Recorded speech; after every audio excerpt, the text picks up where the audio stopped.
പോയല്ലോ. എന്താ നാട്ടിച്ചോ? വേദിയിൽ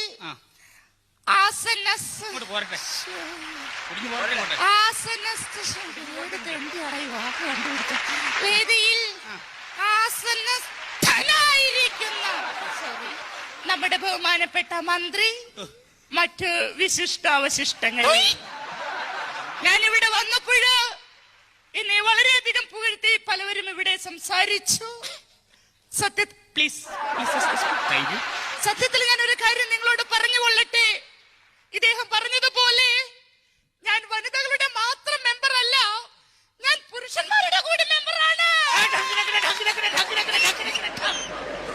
ബഹുമാനപ്പെട്ട മന്ത്രിയുടെ സാന്നിധ്യത്തിൽ എനിക്ക് അദ്ദേഹത്തോട് ഒരു പരാതി ബോധിപ്പിക്കുവാനുണ്ട്.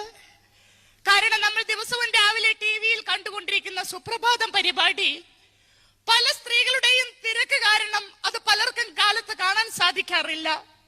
ദയവ് ചെയ്ത് ബഹുമാനപ്പെട്ട മന്ത്രി ഇടപെട്ടുകൊണ്ട് ആ സുപ്രഭാതം പരിപാടി വൈകിട്ടത്തേക്ക് ആക്കി തരണമെന്ന് ബഹുമാനപ്പെട്ട മന്ത്രിയോട് ഞാൻ അപേക്ഷിക്കുകയാണ്.